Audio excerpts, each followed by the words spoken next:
Alright, today we're going to cover lesson 9.6, which is factoring trinomials of the type ax squared plus bx plus c. This is a lot like what Miss Gokin went over with you, except the biggest part right now is that we have a coefficient to x squared. The a comes from these two numbers being multiplied together. Their product is whatever you have written down for a. In your binomials, the last two terms multiplied together, their product would give you c. And then the two inside terms multiplied together, and then the two next terms would give you a sum of the products, which would be your b. So that's a little bit of a review of the FOIL method. And how is that going to help us now? Well, you're going to factor. The first trinomial that I want you to factor is 20x squared plus 17x plus 3. Now, if that 20 wasn't there, it'd be a fairly simple problem because we know that our c is a prime number. The only two factors we get are 1 and 3. But now with this a, which is 20, the coefficient to x squared, we've got different numbers that could possibly go into our binomials. If you'd like to give it a second or two, pause the video and try to figure out what the two binomials would be for 20x squared plus 17x plus 3 factored out. If you don't want to figure it out that way, take out the new notes that Miss Gokin or I gave to you that have the x and the box on it. And what we're going to do is first figure out what goes into each spot. If we have a generic trinomial, ax squared plus bx plus c, let me tell you what to put into each spot. The first part that we'll fill in is the x. Up top is the product. The product is going to be your a times your c. Whatever number is before x squared and whatever number you have over here, you're going to write the product in this spot. The sum is simply going to be the letter b, the coefficient to x. Make sure to pay attention to the sign that you have in front of b and bring that along with if it's negative. And then these two are just the factors, and we'll get to that a little bit later. After you have the x filled out, we'll move on to the square, and the square is important to put these in each spot. The first term is always going to go in the upper left. That is ax squared. That's the first term in the trinomial. The last term of the trinomial is c, and that gets recorded there. And then your two factors you have will just be brought over from the x. Factor here and a factor there. And then make sure to draw these arrows on the side, and those will come in handy a little bit later. 20x squared plus 17x plus 3. If you factored it earlier, make sure to still follow along and fill these in, and then you can judge which way is easier for yourself. The product, remember, that's a times c. That's 20 times 3 gives you 60. The sum, remember, that's just whatever b is. It's a positive 17. Now to fill in the spots for our factors, we need to come up with two factors that multiply to give us a positive 60, and that would add to give us a 17. So you've got 60 and 1, you've got 2 and 30. You can go through the list of factors, and hopefully you come up with 12 and 5. 12 times 5 is 60. 12 plus 5 is 17. Once you have your x filled in, you can then go to the first term, factor, last term, square, and start filling things in. Remember, the first term comes back from the trinomial.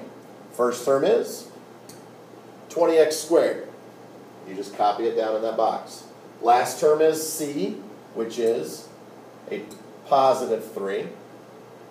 And the two factors come from the x, and we're just going to add our variable to the back of the numbers. So one factor that we could write down is 12x. The other factor you're going to write down is 5x. So once you have that filled in, now comes the part of the arrows. And we are going to get the greatest common factor out of each row going up, each row going to the left. So let me show you how that works. What's the biggest common factor, greatest common factor that you can take out of both 3 and 12x? Hopefully you know by now that that's 3. Largest common factor of 20x squared and 5x? Well, I can take a 5 out of both 20 and 5, and I can factor out 1x from that. This 12x is positive, so I'm going to write a plus sign, a positive sign, in between those. Now we're going to go to the left. 12x and 20x squared share a 4x. 3 and 5x, well, they don't have an x in common, and they're both prime numbers, so the only thing we can factor out is a 1. 5x is positive, so I'm going to write a plus right here. And what you don't know, what you just did, is you factored 20x squared plus 17x plus 3 into two binomials. Your binomials are right there. This is a little awkward, so if you want to rewrite your answer, 5x plus 3 and 4x plus 1. And that's your answer. You didn't have to guess and check to figure out which number is going to go before the x. You used the x and the box and the arrows, and you were able to figure it out. Not sure if you really believe me or if it works? Go ahead and use FOIL to check. 5x plus 3 times 4x plus 1. If you use FOIL, you should get 20x squared plus 5x plus 12x plus 3. Combine like terms, and hey, look at that. We're back to our original problem. 20x squared plus 17x plus 3. So the rest of the video, we're going to work through some examples. So for the magic box method, the next problem is 2y squared plus 5y plus 2. First, let's fill in the x. Product, a times c, 2 times 2 gives us 4. The sum is b, that's a positive 5. So what are our two factors that multiply to equal 4 and add up to be 5? It's either 4 and 1 or 2 and 2. Well, only 4 and 1 add up to be 5. So our x is completed. Now we can fill in our box. First term, that's your 2y squared. Last term is 2. And remember, when you bring your two factors over to add the variable, this time it's y. 1y and 4y. Two factors brought over, add the y. And then we're going to factor with the arrows. 1y and 2, all they share is a 1. 2y squared and 4y, I can take a 2 out of both, and a y. This term is positive, so I'm going to write a positive there. Halfway done with our answer. Then going to the left, 1y and 2y squared share 1y. 2 and 4y share a 2. This term down here is positive. So my answer, 2y plus 1 times y plus 2. Those are the binomials that would multiply together to be 2y squared plus 5y plus 2. Again, you don't believe me, don't think it works, use FOIL to figure that out and see if you come up with this trinomial again. Our next example is 5d squared minus 14d minus 3. 5d squared minus 14d minus 3. We're going to fill in the x, fill in the squares, use our arrows and factor to get our two binomials. See if you can get done before I finish the problem. Alright? So the product, a times c, 5 times negative 3, gives us a negative 15. Sum, remember I said pay attention to that middle sign there. That gives you a negative 14. Two factors that multiply together to give us negative 15, but add together to give us negative 14. Should be negative 15 and a positive 1. Now we need to fill in the box here. First term, 5d squared. Last term, negative 3. That comes from the original trinomial. And then our two factors with a d behind them, negative 15d and 1d. And now we're going to use our arrows, factor out greatest common factors, and get our answers. We can take out a 3 from each term. Can't take out a d. This is negative, so that means we're going to put a minus sign or a negative sign there. We can only take out a d from both of those terms. So there's one binomial. Now factoring to the left, take out a 5d from both terms. Can't take out anything there, so we're going to leave a 1 in its spot. This is positive, so we're going to write plus there. So, if you tried to race me, did you get d minus 3 times 5d plus 1 as your answer? If you did, very good. If not, keep trying. Got one more for us to do. The last problem that we're going to work on is 2v squared minus 12v plus 10. But I want you to hold on with your pencils for a second, because follow along without writing this down.